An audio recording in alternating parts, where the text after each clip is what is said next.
asịrị gụba gbatara obuli edu ọkụ. Ekele m. O nwere ndị anaghị anọkwata ma ha kpọọ Peter Obi aha.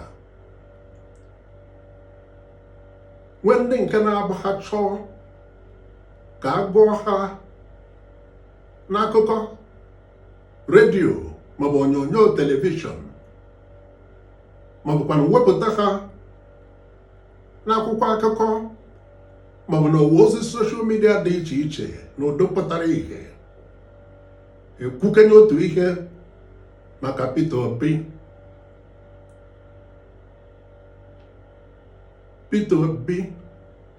Peter Obi ọ maka na nnụnụ ụmụaka maara aha ya bụ egbe ka ọ maka na nwata kpanara ebie na nkụ asị na ọkpara ya n'ajọ ọhịa. Ghọta Igbo m na-asụ site na atụ ndị a m chọrọ ịma. Reno Mokri o kwuru na Peter Obi jere hụ Abubakar Malami ka a tọrapụsịrị ya n'ụlọ mkpọchi maka ebubo iri ego. Anyị wee na-ajụ ka o nwere iwu enwere n'obodo a gbochiri nwa Naịjirịa ije hụ nwa Naịjirịa ibe ya, maka na ọ gbakọnyere na ọ bụrụ na Lawrence Anini kpara ike dị egwu na Edo steeti n'iji egbe jee ori ka nọ ndụ n'ọdụ mgbada a ka Peter Obi ga na-ejekwu. Reno Mokri n'oge ọbụla o kwuru okwu n'ọwa ozi soshal midia, ọ na-agbakwa mbọ leba anya mata echiche ụmụ Naịjirịa banyere ya, maka na ọ laala na mgbuka na udo na ọtụtụ ụmụ Naịjirịa akpọzie ihe ọbụla nke ụfọdụ ji akpọ ya ma egwu ma mkpi. Daniel Bwala ọkwa onye nke Mehdi Hassan, onye ọrụ nta akụkọ ụlọ ọrụ mgbasa ozi Al Jazeera, nọrọ na London mepe n'ụdị a na-egbu nwa nkịta akpị a na-egosi anya, n'ụdị ajụjụ ọbụla a jụrụ ya ọsị asị ewepụta onyonyo ebe ọ nọrọ kwuo ihe kwemere jụọ ya ajụjụ gosi ya ebe ọ sịrị asị. N'udu jidere Daniel Bwala mee ya ewu ma wetara Naịjirịa ihe ihere. Daniel Bwala onweghị mgbe o ji ya ekwu na onweghị ka Peter Obi merie na nhọpụta chi ala anyị. Kenneth Okonkwo o kwuru na onwe ka Peter Obi si hapụ otu ndọrọ ndọrọ ọchịchị ADC na ihe ọ pụtara bụ na ọ na-alụrụ prezidenti Bola Ahmed Tinubu ọlụ. Kamgbe ụbọchị 3 ọnwa 5 afọ 2026 anyị nọ n'ime, Peter Obi hapụrụ ADC. O nweela ọlụ ọ malitere ịlụrụ Bola Tinubu. Kenneth Okonkwo kwukwara na Bola Tinubu nwere ndị ọ kwụbara n'ụdị ndị o jiri ọnọdụ ya dịka onye chịrị Lagos steeti mee mmadụ, wee jụọ mmadụ ole na ole ka Peter Obi kwụbara. Mana o chezoro na Bola Tinubu ka na-achị Lagos n'oge Peter Obi malitere ịchị Anambra steeti, mana o dere ọnụ ya doo ghara ikwute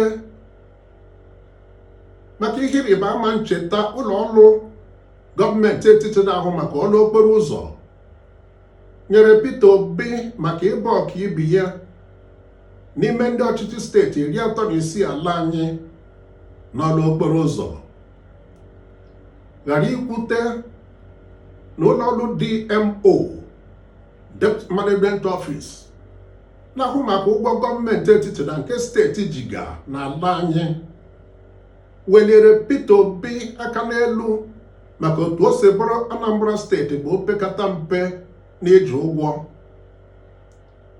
ma ghara ikwute n'ụlọ ọgbakọ etiti ọkaka ala anyị sineti bunyere Peter Obi ukpe ekele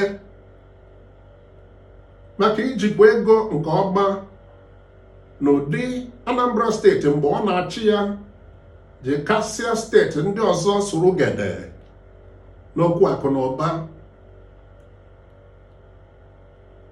Deji Adeyanju ọsara Peter Obi chekwara ego Anambra steeti n'ụlọ ego o so wee nwere, mana o kwughị na o nwere afọ maọbụ kobo n'efu. Okwute maka 10 naira 3 nakwa $100 na $5 Peter Obi hapụrụ mgbe ọ na-apụ n'ọkwa ọchịchị ka ejiri gaa n'ilu n'ọnụ mmepe Anambra steeti, ma ya bụrụ na a na-akpọ Peter Obi aha. Dele Momodu, onye na-ekwugide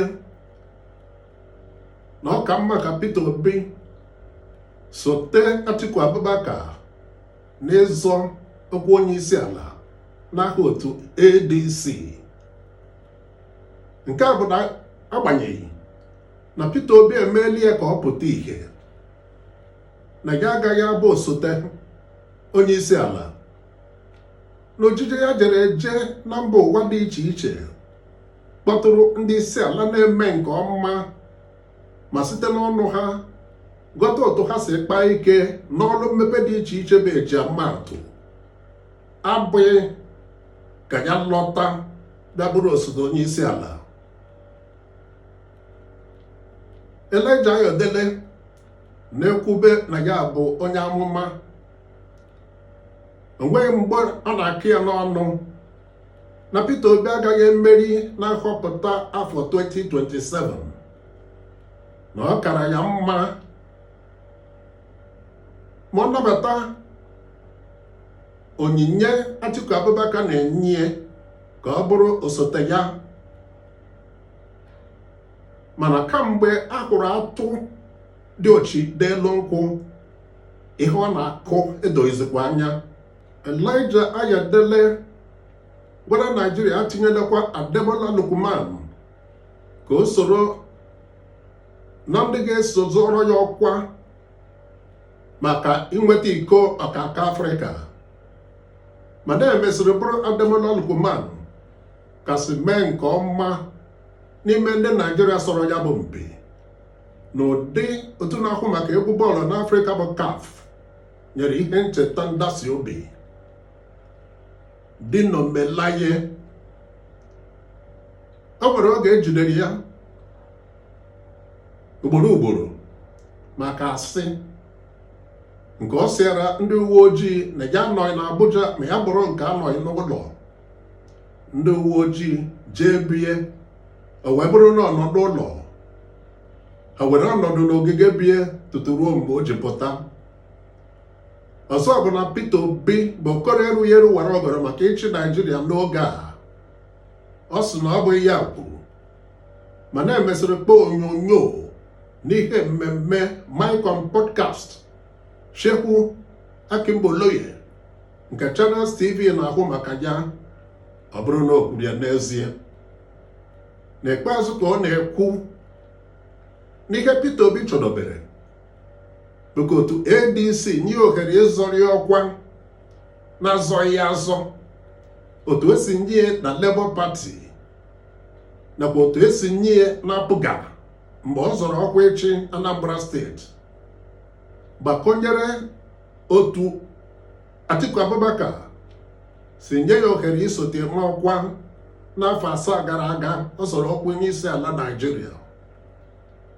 Femi Fani Kayode nke ya bụ na o kwuru na ọ ga-abụ ihe rụrụ arụ ma Peter Obi banye n'ọkwa ịchị ala anyị, mana anyị na-elo n'oge eji anyị ya kwụ ma jiri ọnụ ya kwuo na Peter Obi bọrọ Naijiria chiọma ma ihe gaa ka esi tụ anya. Nyesom Wike nke ya bụ na Peter Obi pụkworo ụmụ nwaanyị na-arụ ọka n'ahịa gọrọ ọka taa n'otu Peter Obi si hapụ Labour Party banye n'otu ADC abụghị ihe dị mma. Asị ka anyị jụọ, o nwere ihe dị njọ na onye ọnụ na-eru n'okwu pụkwuru ndị obodo tee ha ahụ?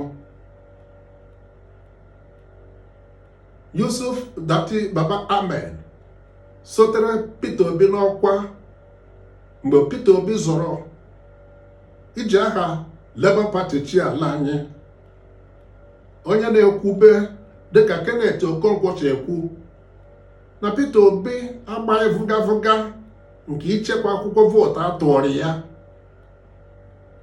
na o mere anya ụra, mana anyị na-ekwu na Peter Obi mere ihe kwesịrị ekwesị dịka onye ma ihe, tinye ikpe n'ụlọ ikpe na ude kpegidere ya wee rue n'ụlọ ikpe ekpesi ọgbọala anyị ke ikpe.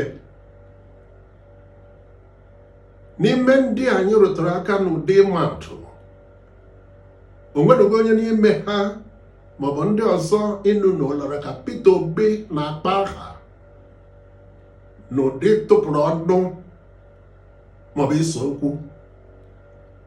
Peter Obi nwaka ibie ọ dị ụkọ na mba.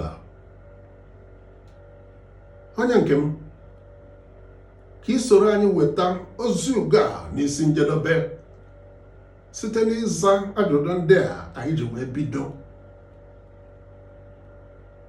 Peter Obi si Peter Obi asị, Peter Obi mee Peter Obi emeghị.